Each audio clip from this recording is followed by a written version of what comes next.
কৌতূহলটা কিছুটা বাকি থাকে, তৃষ্ণাটা মিটলো না পরিপূর্ণভাবে। এজন্য রব্বুল আলামিন আমাদের এই কৌতূহলটা দমন করার জন্য সূরা কাফের মধ্যে ২৬ নম্বর পারার সূরা কাফের গালিবান ১৬ নম্বর আয়াতে তার উত্তর দিয়েছেন, ওয়া নাহনু আকরাবু ইলাইহি মিন হাবলিল ওয়ারিদ। বান্দা তার হাবলুল ওয়ারিদের যতটুকু কাছে, আমি আল্লাহ তার চেয়েও বেশি কাছে। প্রশ্ন হলো, আমি কোথায় থাকি আর হাবলুল ওয়ারিদ কি জিনিস? এ দুটোর অবস্থান নির্ণয় করতে পারলেই তাহলে আল্লাহ কোথায় থাকেন তা বোঝা যাবে, ঠিক না? প্রথম প্রশ্নের উত্তর আপনারা দিবেন, হুজুর এটা তো জানাই আছে আমরা কোথায় আছি। আপনি চেয়ারে বসে আছেন, আমরা নিচে বসে আছি। এই যে আমার যে শরীরটা, এই শরীরটা কিন্তু আমি না। আপনার যে শরীরটা, ওটা কিন্তু আপনি না। কি বলে, আমার মোবাইল, আমি এবং মোবাইল দুটোর মাঝখানে একটা শব্দ এসেছে, কি? র। আমার মোবাইল, তো কি হলো? দুটো বস্তু এক না ভিন্ন? আমি আর আমার মোবাইল এক না ভিন্ন? বলেন না কেন? আমার জামা, আমি এবং জামা এক না ভিন্ন? বলেন না কেন? তোমার কলম, তুমি এবং কলম দুটো এক জিনিস না ভিন্ন জিনিস? আরবিতে বলে আল ইদাফাতু তাকতাদিল মুগায়ারা। এই যে ইজাফাত, এটির মূল দাবি হলো দুটি ভিন্ন বস্তুকে একসাথে মিলিয়ে ফেলা। বোঝানো যায়নি? আমার মা, আমি আর মা এক না ভিন্ন? তো যে দুটো শব্দের মাঝখানে র আসে সংযোজক অব্যয়, সে দুটো শব্দের অর্থ দুটো জিনিস এক হয় না ভিন্ন হয়? এখন বলেন, আমার হাত, আমি আর হাত এক না ভিন্ন? আমার চোখ, আমি আর চোখ এক না ভিন্ন? আমার শরীর, আমি এবং শরীর এক না ভিন্ন? ভিন্ন। তাহলে আমি কোথায়? এই প্রশ্নটা কিন্তু রয়েই যায়। এবং এটা আমাদের সমাজে সকলেই জানে যে আমার শরীরটা আমি না। কেউ মারা গেলে খাটিয়াতে তার লাশ রাখা, বাড়িতে ছেলে মেয়ে কান্নাকাটি করে, আত্মীয় স্বজন কান্নাকাটি করে, মেয়ে কেঁদে কেটে বলে, আব্বা তুমি আমাদেরকে রেখে কোথায় গেলা? আব্বা কোথায় গেল? আব্বা তো এখানেই শুয়ে আছেন। কেউ বলে না, তোমার আব্বা তো এখানেই শুয়ে আছে, কোথায় গেল আবার? এটা কি বলো উদ্ভট কথা? কারণ সবাই জানে যেটা বলছে সেটা বাস্তব। এখানে যিনি শুয়ে আছেন, ইনি আব্বার শরীর শুয়ে আছেন, ইনি আব্বা নন, আসল আব্বা কোথাও পাড়ি জমিয়েছেন। সে আর আমি আর আপনি কোথায়? এটা জানতে মন চায়? এই প্রশ্নটা থাক। ২ নম্বর বিষয় হলো হাবলুল ওয়ারিদ কাকে বলে? দুটোর উত্তর একসাথে নিয়ে নিই। আমাদের শরীর যে ফাংশন করে, আমাদের শরীর অঙ্গ প্রত্যঙ্গগুলো যে কর্মক্ষম, সচল থাকে, এটা কিসের মাধ্যমে থাকে? এটার ভিতরে মূল যে ভূমিকা থাকে সেটা হলো ব্লাড সার্কুলেশনের। রক্ত সঞ্চালন হয় একদম শরীরের অঙ্গ প্রত্যঙ্গের আগা পর্যন্ত, ডগা পর্যন্ত, আঙুলের ডগা পর্যন্ত সমস্ত অর্গানের মধ্যে ব্লাড যায়। এই যে রক্ত যায়, এটা মনে করেন পেট্রোলের মতো। একটা গাড়ির ইঞ্জিন যে চলে, তার ভেতরে কি থাকে? পেট্রোল থাকে না? পেট্রোল ছাড়া বা জ্বালানি ছাড়া কিভাবে চলবে? জ্বালানি না থাকলে ইঞ্জিন চলবে? তো মানুষের শরীরে যদি ব্লাড সার্কুলেট না করে, ব্লাড সার্কুলেশন না থাকে, রক্ত সঞ্চালন না থাকে, যেই অঙ্গে সঞ্চালন বন্ধ হবে কিছুক্ষণের মধ্যে সেই অঙ্গটা অসাড় হয়ে যাবে, তার নার্ভও সেখানে অকেজ হবে, কাজ করতে পারবে না। ঠিক কি ঠিক না? এই রক্তগুলো যায় হার্ট থেকে, হার্ট পাম্প করে, ছিটিয়ে দেয়, আর রক্তগুলো একদম ছিটকে চলে যায় মহাধমনী দিয়ে, অ্যাসেন্ডিং আউটার এবং ডিসেন্ডিং আউটার দিয়ে ওপরে নিচে চারিদিকে রক্তটা কি হয়ে যায়? ছড়ে যায়, চলে যায়, ছড়িয়ে যায় এবং চলে যায়। যেই রগগুলো দিয়ে যায় সেটাকে মেডিকেল সায়েন্সের ভাষায় বলে আর্টারি। আবার এই রক্তটা হার্টের কাছে ফিরে আসে কয়েক জায়গায় পিউরিফাই হওয়ার পর। সর্বশেষ পালমোনারি আর্টারি দিয়ে গিয়ে লাংসে ঢুকে ওখানে কার্বন ডাই অক্সাইড ছেড়ে ওখান থেকে ফ্রেশ অক্সিজেন নিয়ে একদম পরিশোধিত হয়ে আবার হার্টের কাছে ফিরে আসে। তো যে রাস্তা দিয়ে ফিরে আসে এই রাস্তাগুলোকে মেডিকেল সায়েন্সের ভাষায় বলে ভেইন। বোঝাতে পারিনি?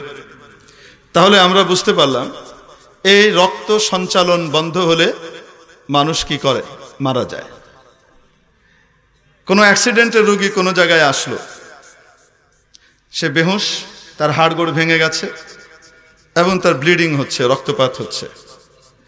ডাক্তার সাহেব সর্বপ্রথম যে কাজটা করেন, টপ প্রায়োরিটি দিয়ে যেটা করেন, সেটা হলো যে কোনো মূল্যে তার ব্লিডিং বন্ধ করতে হবে। কারণ তার রক্ত ক্ষরণ যদি বন্ধ না করা যায় তাহলে কিছুক্ষণ পরে সে এমনিই মারা যাবে, নিস্তেজ হয়ে যাবে। ঠিক কিনা? তাহলে এই রক্ত সঞ্চালনের মাধ্যমে আমরা কি থাকি?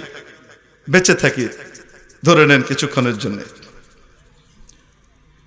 প্রিয় উপস্থিতি,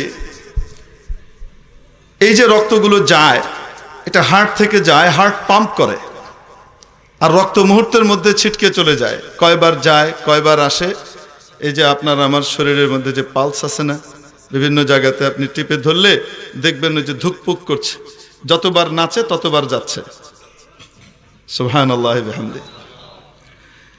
কে চালু রেখেছেন এটা?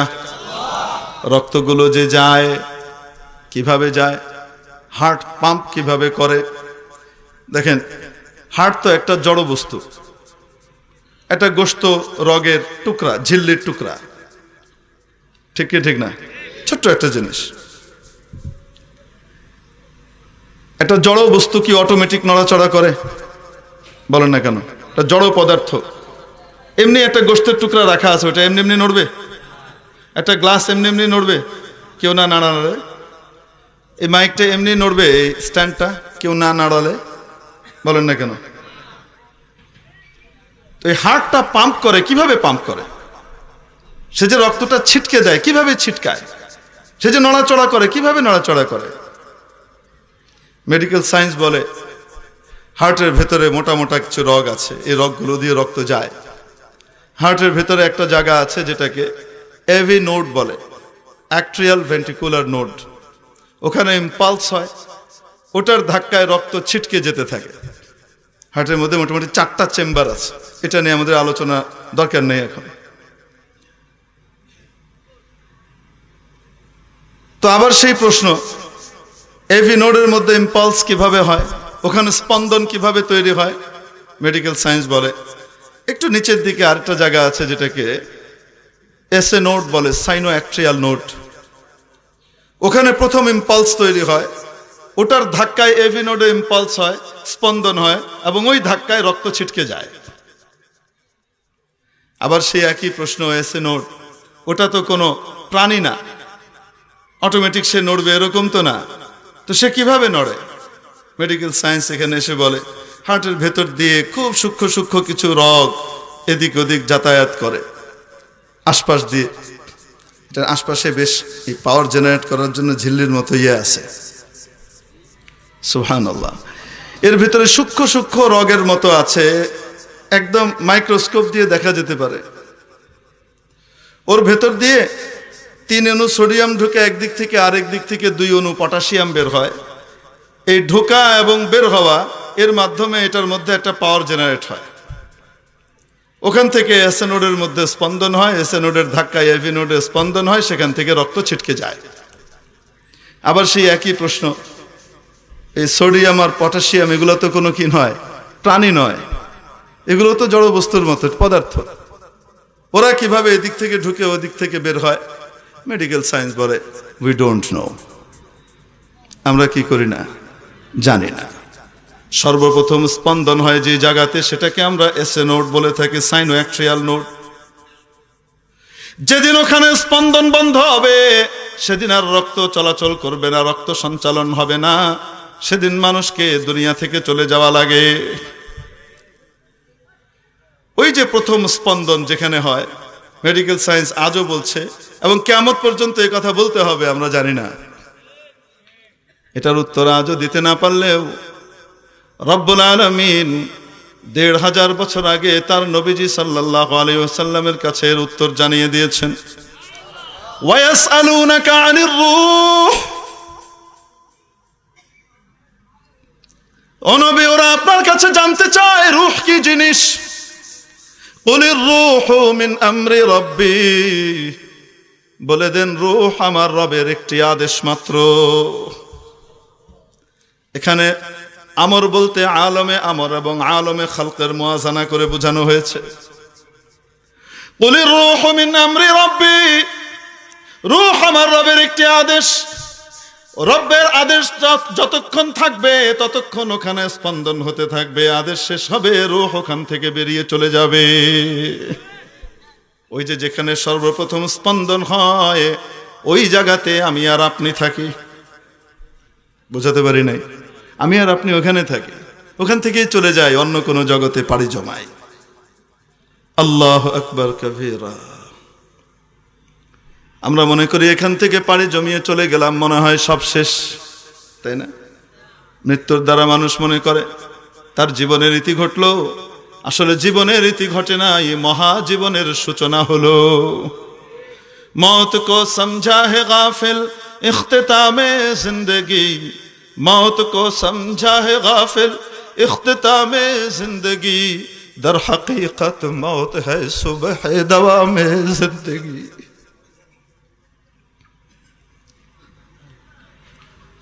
दर हकीकत मौत है सुबह दवा में जिंदगी। আসলে মৃত্যুর মাধ্যমে আমরা আসল জীবনে পদার্পণ করি, এই জগৎ থেকে আরেক জগতে পাড়ি জমাই। এই জগৎ আর ওই জগতের মাঝখানে যে সেতু বন্ধন, তার নাম হলো মৌত। তো বলছিলাম আমি আর আপনি কোথায় থাকি, হার্টের বাইরে না ভিতরে? বুঝে নেন, ওই যে স্পন্দনটা শুরু হয়, প্রথম ইম্পালস তৈরি হয়, ওই জায়গাটা এসনোড যেটাকে আমরা বলি, সেই জায়গাটা হার্টের বাইরে না ভিতরে? ভিতরে। আর হার্টের ভেতর দিয়ে যে মোটা মোটা রগগুলো, যেগুলো দিয়ে গোটা শরীরে রক্ত কি হয়ে যায়, ছুটে যায়, ওই রগগুলোকে বলে হাবলুল ওয়ারিদ, শাহরগ। মাজাজান রূপক অর্থে ঘাড়ের যে দুটো রগ আছে মোটা মোটা, এই রগগুলোকেও হাবলুল ওয়ারিদ বলে। এটা রূপক অর্থে, হাকিকতের না, আক্ষরিক অর্থে ওটাকে বলে।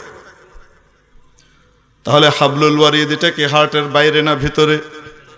আমি আর আপনি থাকি হার্টের বাইরে না ভেতরে? সাফা মারওয়ায় সাই করা অবস্থায় বাংলাদেশের একজন প্রখ্যাত কার্ডিওলজিস্ট ডক্টর মাহবুব মানসুরের সাথে আমার দেখা হলো। 2012-13 দিকে উনি ওনার ছোট্ট মেয়ে এবং ওয়াইফকে নিয়ে সাই করছেন, আমরা একসাথেই সাই করছি। তো সাই করার সময় জিকির, মাসালা মাসাইল জানা, আলোচনা করা, এটা তো ওখানকার আমল। তো হাঁটতে হাঁটতে আমি ওনাকে জিজ্ঞেস করলাম, আচ্ছা আপনি বলেন তো দেখি, হার্টের ভেতরে যে মেইন আর্টারি আছে এইটা এবং এসনোড, এগুলোর মধ্যে পার্থক্য, দূরত্ব কতটুকু? উনি বলেন একটু দূরত্ব নেই, একদম কাছাকাছি হুজুর, লাগোয়া, এর চেয়ে কাছাকাছি করা সম্ভব না। আল্লাহু আকবার কাবীরা। তার মানে কি? তার মানে হলো আমি যেখানে থাকি আর আমার হাবলুল ওয়ারিদ একদম পাশাপাশি, লাগোয়া, এর চেয়ে কাছে আর কোনো কিছু হতে পারে না। রব্বুল আলামিন বললেন, বান্দা তুমি তোমার হাবলুল ওয়ারিদের যতটুকু কাছে, আমি তোমার তার চেয়েও বেশি কাছে। তোমার হাবলুল ওয়ারিদ তোমার যতটুকু কাছে, আমি আল্লাহ তোমার তার চেয়েও বেশি কাছে। এক কথায় বুঝাইতে দিলেন, তুমি তোমার যতটুকু কাছে, আমি তোমার তার চেয়েও বেশি কাছে। ওয়ানাহনু আকরাবু ইলাইহি মিন হাবলিল ওয়ারিদ। রব্বুল আলামিন বললেন, উজিবু দাওয়াতাদ দাঈ ইযা দাআন। আমার বান্দা যখন আমাকে ডাকে, আমি তার ডাকের জবাব দেই, সাড়া দেই।